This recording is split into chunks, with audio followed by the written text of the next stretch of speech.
Hey guys, welcome back to the Gooner podcast right here for the post-match review. Arsenal 2, Wolves 1, and what a first 20 minutes of the game. Probably one of the best, I would say one of the best performances I've seen for the first 20 minutes of Mikel Arteta reign.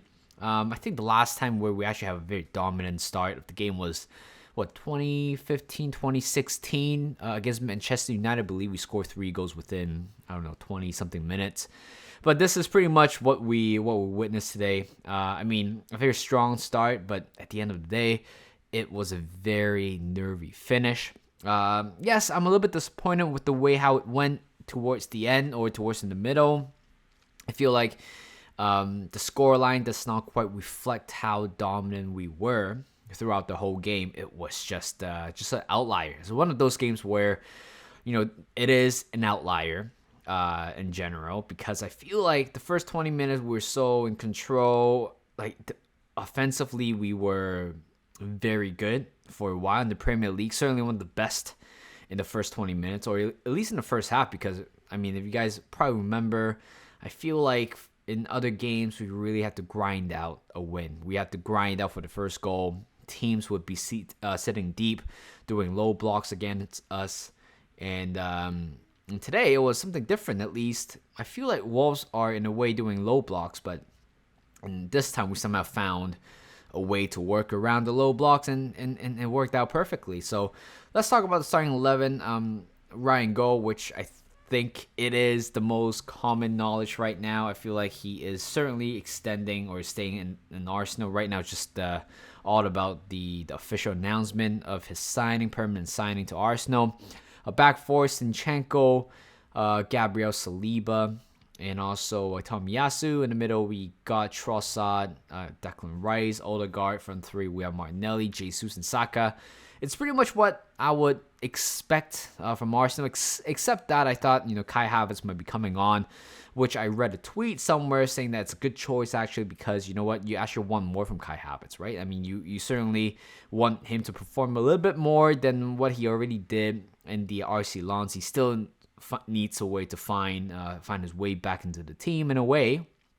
So having him on the bench is not the worst thing in the world. At the end of the day, it doesn't quite matter. The early 2 goals, we don't really need Havertz. And the first goal, it was a brilliant goal as well. It was Saka on the right-hand side. He acknowledges that there are always 2 players teamed up on him. And it was just a little, flick to Jesus holding Collins back, or maybe somebody else, and then to find Tomiyasu. It was a little bit lucky in the middle of the build-up. It was, ricocheting between defenders. Saka got it. He has the ball, finessed that one in.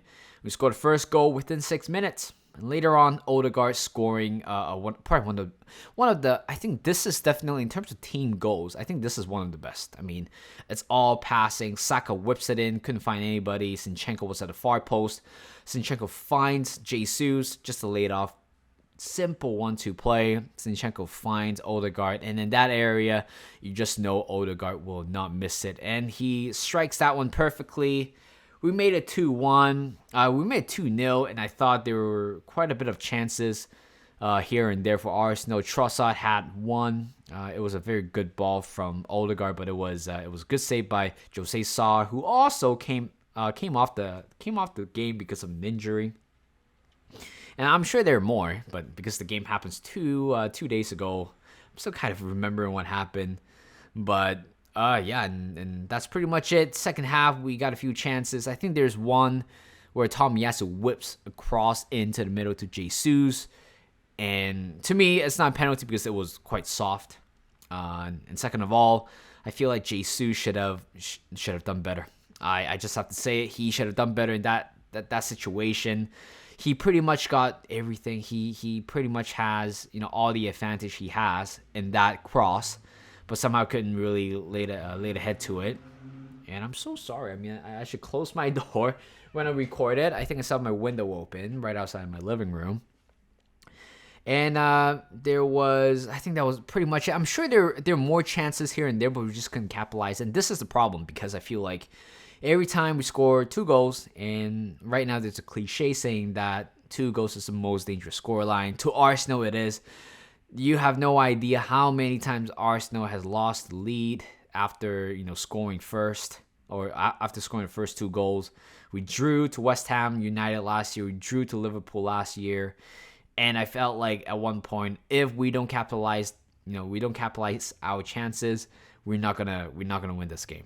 That's what I thought, and it is the cooling period where after a very strong start within 13 minutes, and you were kind of expecting to find a third goal for the rest of the first half. But unfortunately, that didn't happen. And certainly didn't happen for the majority of the first half. Majority of the second half, sorry. And it was quite disappointing because once there's a gracing period where nothing happened, you just knew that, worst thing could come.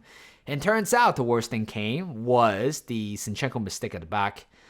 Of course, he's the one to blame because I feel like he should have done better in that situation. I think he caught napping, he caught sleeping there.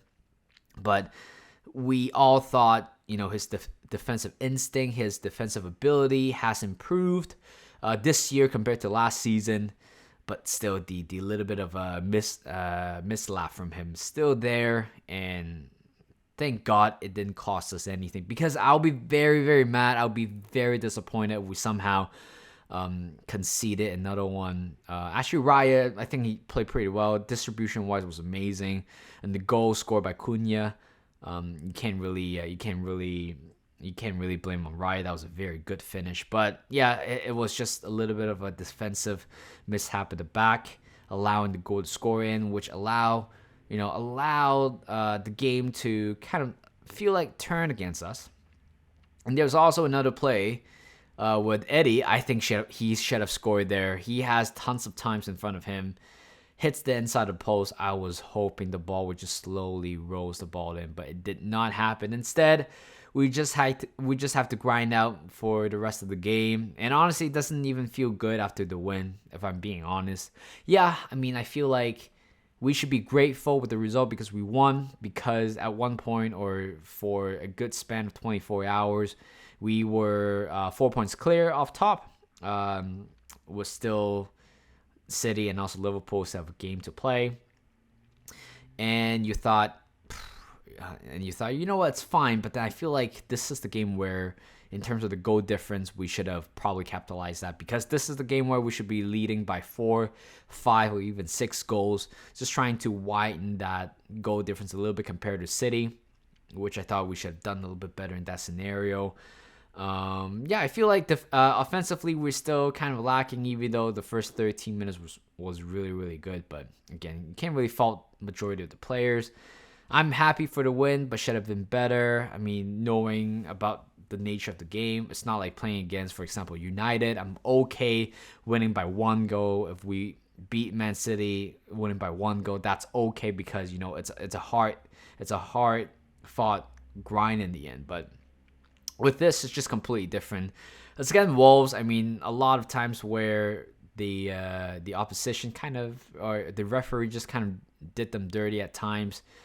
So I felt bad for them, but today I feel like Arsenal should have done way better than Wolves. But at the end of the day, 3 points is 3 points. And tomorrow, as I'm recording this, it's Monday night here in Vancouver, time 6 p.m. So we were playing against Luton Town in 18 hours, I think. Yeah, 18 hours. So I'll be watching that game. Hopefully we're going to get a win. I know Luton's sitting at 17th to 18th away. But again, if you're able to play in the Premier League, never underestimate any teams in the Premier League. They can actually do you dirty. The game against Luton against Liverpool, which Luton was at home, they got 1 point. So you can see that teams like this just got promoted can also do damage to big teams. So hopefully we're not going to hopefully it's not going to happen. Hopefully we're going to have a potentially 5 points clear because Liverpool won their game and City drew their game, which honestly I'm very happy with the result. I don't want Spurs to win, nor I don't want Man City to win. So a draw was a pretty fair result. I know the ref robbed them in the end. It was a poor refereeing from Simon Hooper. In the Liverpool game, imagine if Fulham somehow somehow survive for another 10-15 minutes, then it would have been a perfect weekend for Arsenal. Of course, it would be a perfect weekend if Chelsea and also Liverpool drop points, but that didn't happen. But we just have to focus on ourselves right now. 2 points clear off the table. And hopefully by tomorrow, once I record this, we're able to say that we're 5 points good. But hopefully we're going to get a win away at Kenilworth Town or something like that. I don't know the stadium's name. Something similar like that. So thank you guys for listening. Hope you guys enjoyed this podcast. Leave a like and subscribe wherever you're from. And hope you guys have a great day. And I'll see you guys in a bit.